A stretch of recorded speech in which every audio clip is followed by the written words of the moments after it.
Hello, Jim Howard here in Fort Worth, Texas. Today's date, it's July 18th, 2014. It's almost noon here in Fort Worth. Some of you are going to be surprised because I made a video yesterday, and here I am making a video the next day. What's going on with Jim Howard? Okay, I'm making this video to try to. Do I look embarrassed? I should be embarrassed. I'm making this video to show I can hopefully make an HD video. The video I made yesterday, I covered a number of different subjects. But a good part of the video, I talked about that I've been working with the local police department to help them with their recruiting, and to help them with the recruiting, especially in using YouTube to get people to join the police department. And so the other day, after the work that's been done, and I've done a very little bit of it, 3 officers uploaded videos for the first time. One of them was, all the content was excellent. The 3 people did an excellent job of the content. And one guy uploaded a video that it was in HD, and not only was the content good, but production and the video and everything was good. The other 2 people, their content was really good, but it wasn't in HD. So I made this in this video yesterday. I spent a little bit of time saying that, of course, I didn't say it this way. I don't do things like this or say things like this, but let's put it this way. I said in the video that as a YouTube expert, I was going to have to work with these 2 people and get them to upload HD videos. And so I made this video yesterday in HD video, and I did it a little bit different. I used a different program that I normally have used. I've only used it a few times, and then I uploaded the video, and the program insisted they wanted to convert it to another format. And so I uploaded it, and then 12 hours or so later, I discovered that, which I was surprised, that the police department had actually put that video that I made on their site. So there were 4 videos there, the 3 by the police officers and my video. And so then I took a closer look at my video. My video was not in HD. It was in the same format, 480, I think, P, as the 2 officers had uploaded that I had put in the video that you know, we needed to work with these people. Oh no. Makes me look very stupid and very incompetent, I guess. Very foolish. I hate it when something like that happens. So I'm making this video using the Logitech C930e camera and using their software. And I do know I could edit it with a corral. I'm just gonna record this video, and I'm just gonna upload it. And oh my, I didn't pick. Okay, I did not pick 1080. I picked I see 720p, so it's going to be in 720p. I hope HD. I'll consider that HD. I didn't click the setting for 1080. I was so anxious.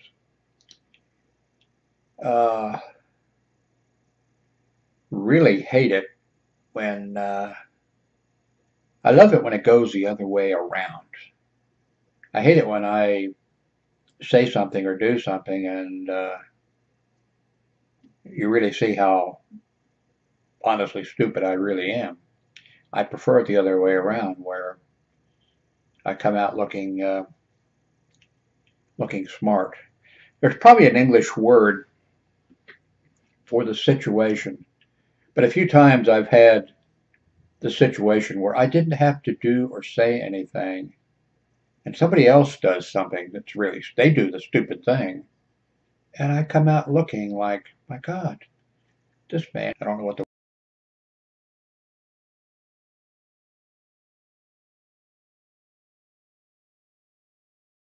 word is. I bet there is a word. But I love that situation. I was working full time at a hospital doing security, and it ended up for a couple of years, I'd claimed my kids. I'd always claimed my kids as dependents, and then my wife, ex-wife, moved in with her mother and was living with her mother with our kids. And I asked each of these 2 years, is your mother, are you or your mother, claiming the kids? Because I'd always claimed them. And no, we're not claiming them. I got audited, and her mother had claimed the kids all 4 years. I mean, claimed my 4 kids as dependents during these 2 years. I ended up owing the IRS money. You don't want to owe the IRS money.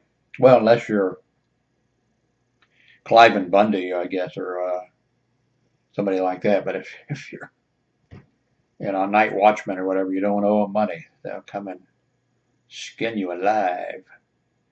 So I took a job for a year working part-time hospital security. It was a Jewish hospital. And so I was working there, I think was it 2 or 3 days a week, because at the other hospital I worked a 4-day work week, 2 12-hour shifts and 2 8-hour shifts. And so at this hospital, I think I was working 3 8-hour shifts, because I don't think I was having days off. I think I remember that. So I think that was it. Well, I was working midnight shift. I just came in, I did my shifts, and I went home. The second shift supervisor was a black woman. She was a supervisor on the second shift. And actually, I liked her, and she seemed like she was a nice person. But when I would come in, there was a little bit of an overlap. The other officers and myself that were working midnights, the other 2 officers and myself would come in.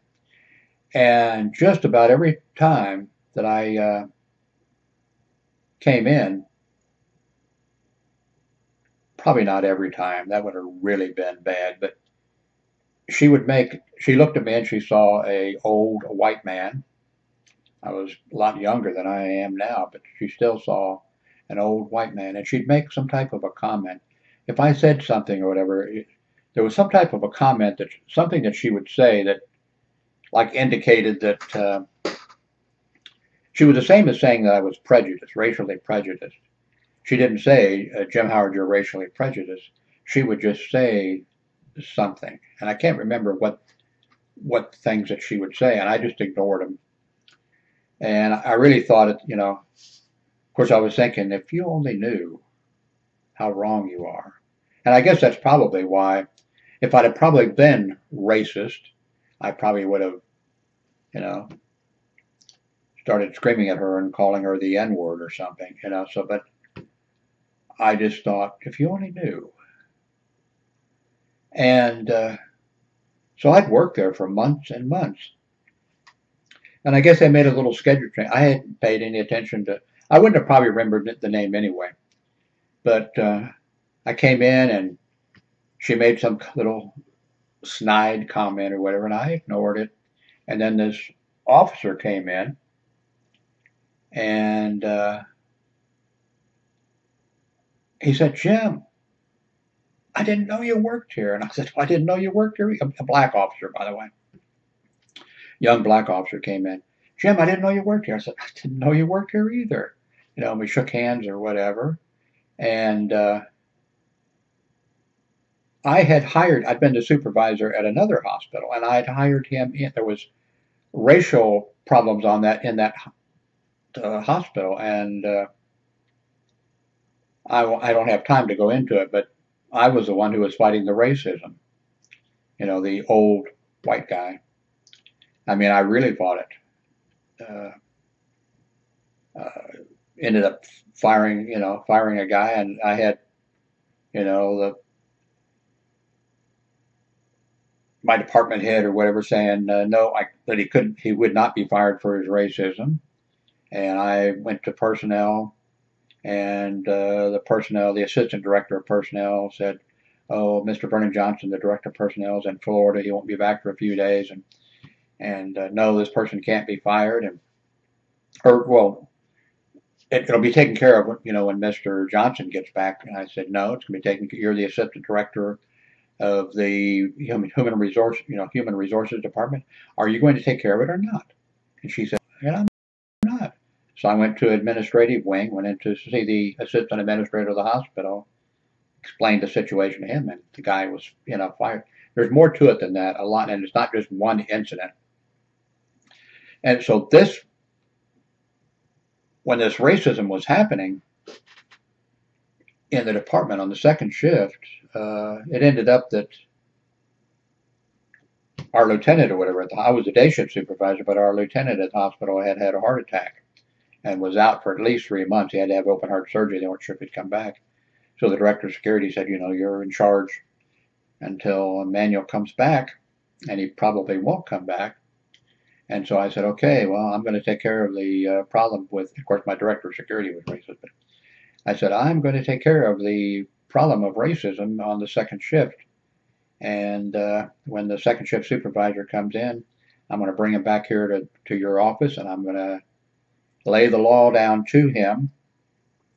And I expect you to back me up 100%. And he said, "Okay, Jim, I will." So I brought the supervisor back there and laid it out for him. And so the next day, the second shift supervisor came in, and I was in my office. The lieutenant had an office with the hospital, with the security secretary. And he came in and he said, "Well, Jim, the way you talked to me yesterday, and there's nothing that I can do about the situation. If these officers are incompetent, well, they just have to be fired and whatever." Won't go into all the detail, but I just laid it out to him, and I said, and the director of security had me also doing even before this, I was the person who did the hiring. And I said, "Well, we need to hire an officer, and I'm going to be doing the hiring, and I'm going to hire the best qualified person. And if that is a black officer, the opening is on your shift. He's going on your shift." And Cleo said something, "Well, I hope he's good, and I hope he can do his job, and whatever." And I said, "Oh, Cleo." I said, "I'm going to hire a good, if I do hire, I'm going to hire a good person, and if he's black, he's going on your shift. And let me tell you something. If he doesn't make it for any reason at all, when he goes, you go. I don't care if he gets a better job offer. I don't care if he gets a better job offer closer to his home, more money, more perks, more benefits, or whatever. If he quits for any reason, you're out the door. You're fired." And he said, "Yeah." He left. Just happened. A great candidate. The guy he was a black. That's this guy who showed up at Menorah Hospital. He'd been a hotel security officer, whatever, and he was also a big guy, which, that helped. And so I hired him in. He went on the shift. He outlasted me at that hospital. And that was the security officer who walked into Menorah Medical Center. This came in and said, "Jim, what do you know?" And so this female black supervisor there, who for months had been making little remarks about me, said, I'm checking the time here, said to, Jim, Jim, "Yeah." He said, "I told you about him. I've told you about him many times. This is Jim Howard, the guy who was supervisor over at Trinity Lutheran Hospital. This is him. This is Jim Howard. And she goes, oh, whatever. That's one of those type of moments that that I like, where, and I think there must be a word for it. It's not, is it Socratic humility? I'm saying it wrong, and I don't think that's the word for it. I think that word, which I'm sure I mispronounced, maybe we got some English majors out there, is when you don't puff yourself up, but by doing that, others recognize it's something, but I don't think that's the word what I'm looking for. But I've had a few, checking the time again, I've had a few incidents like that, and God, I love these things when it happens.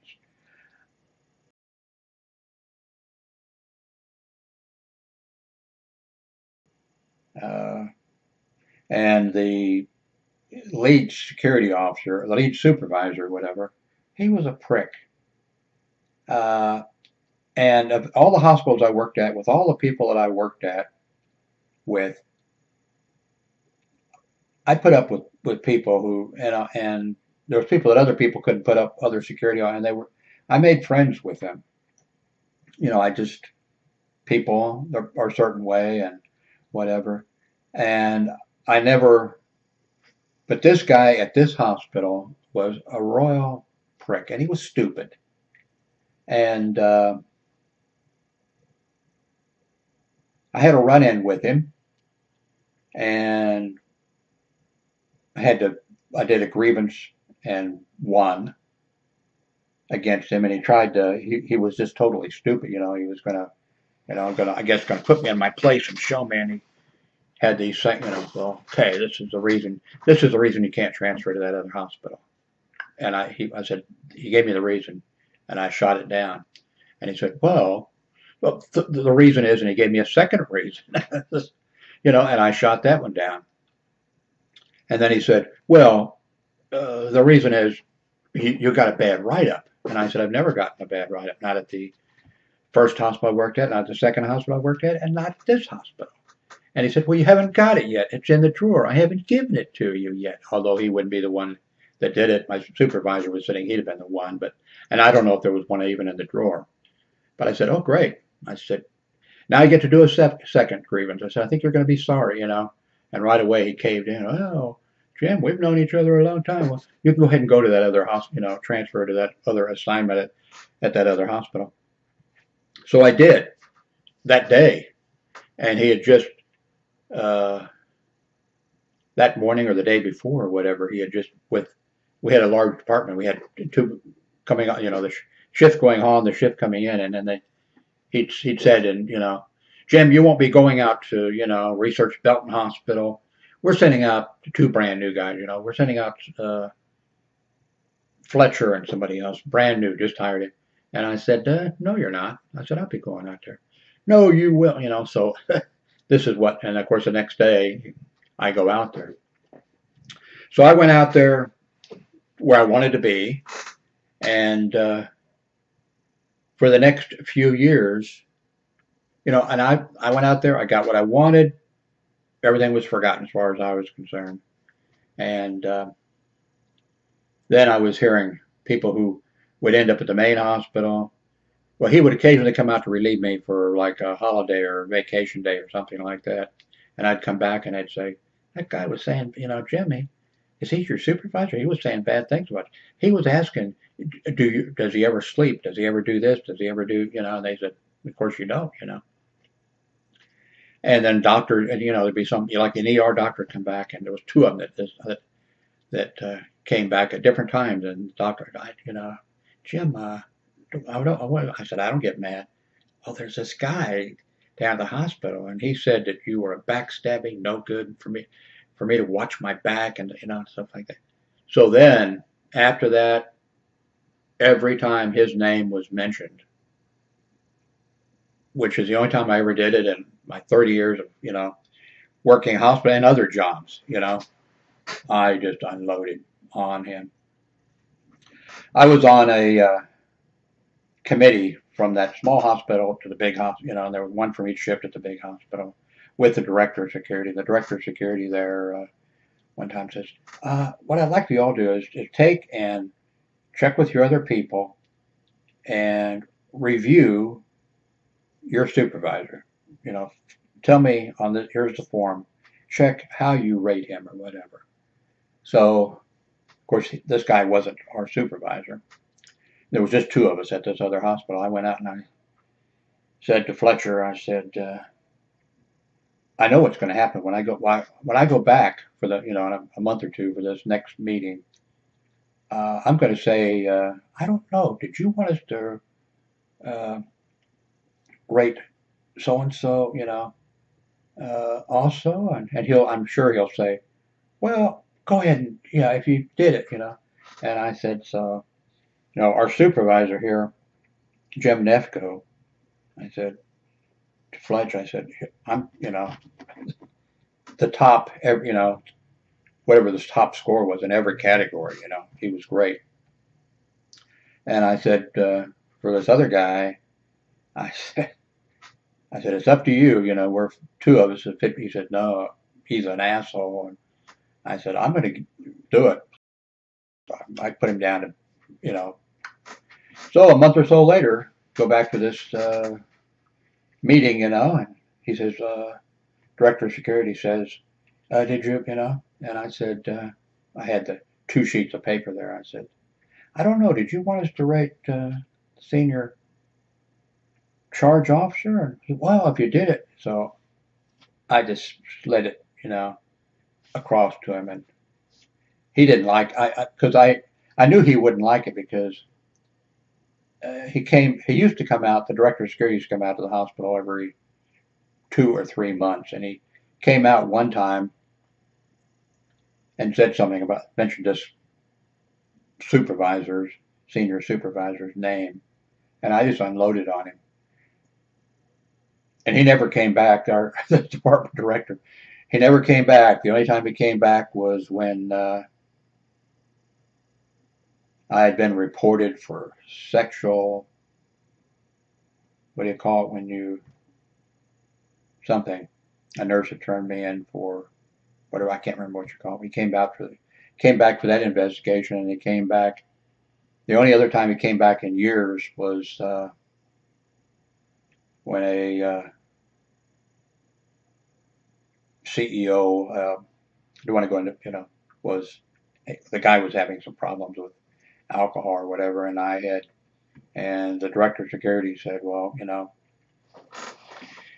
have him arrested for DWI. And I said, yeah, you know, I would rather drive him home or, yeah, whatever, than, because it's going to appear in the local paper. And I, you know, I said, I'll do it. And he said, yeah, you're, you know, so those are the only times he came back after that. But anyway, so, oh God,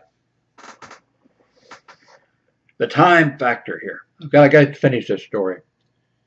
So, anyway, I'm working at this main hospital or whatever with this guy. He's not my direct supervisor, but he's like the senior charge officer or whatever. So I'm making my round. You know, it was a big hospital. We had a lot of duties. We were busy, and I could generally always ignore this guy and whatever. But I'm making my rounds, and I come to the front lobby, and there is the senior charge officer. And it just happens that a Kansas City, Missouri police officer, he was a motorcycle officer at the time. He'd had an accident on his police motorcycle and had been a patient in the hospital. And he'd been there for a while because he was hurt pretty bad. And he'd been a patient there, and police officers had been coming to see him. And various security officers had said, Jim, did you go up and see the Kansas City, Missouri? And I said, no. And so the senior charge officer sees me. The police officer is at the counter there checking out. And the senior charge officer comes over, you know, Jim, have you been going up to see Terry? And I said, no, I haven't. And he said, well, I'll introduce you to him. And I said, no, I got things that I need to do. I got things I need. No, Jim, come. I said, let me go and just take care of the things I need to take care of. No, Jim, I want to introduce you to Terry. Come on over and I'll introduce you. And I said, okay, but I really should. Come on over. So we go over there, and the senior charge officer says, Terry, I want you to meet Jim Howard, one of the people that I'm the supervisor of. And Terry says, gosh, Jim, good to see you. He says, you know, you don't have to introduce me to Jim Howard. Jim Howard's the reason I'm a police officer. When I was 16 years old, I was out in Raymore, and I was speeding because I was 16 years old. And Jim stopped me, and he didn't give me a ticket. He was so professional, so nice, and it was then that I decided that I wanted to become a police officer.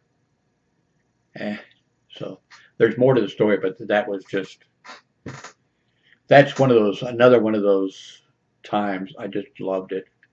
I told this story to somebody else, one of the security officers, years later, just a few years ago. I told it to one of the security officers at the hospital that worked that same shift with me and everything, and he said, "How did so and so react when that happens like that or whatever?" I said, "I don't know."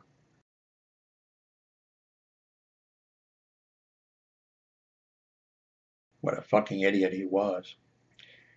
This Terry, the police officer, actually, I did not know that I had stopped him when he was, he might have said years. Later he became a reserve police officer with the Raymore Police Department with me. He was a reserve. We were, in the reserve there. And then later, pretty quick, then he became a full-time police officer. Finally, the police department had full-time police officers with the Raymore PD. And then he left abruptly the police department, and it looked like he had dropped out of law enforcement or whatever. But what had happened was he's been hired by the Lee Summit Police Department, and he went undercover and made some fantastic drug arrest, or working undercover. Made the front pages of the newspaper and made the television things or whatever. And then then Kansas City, Missouri Police Department offered him a job, and the Lee Summit Police Chief, and I think was not very happy, but he then went to Kansas City, Missouri Police Department. So, he had a pretty good career. Really nice guy. So, now that I have made a 30-minute video,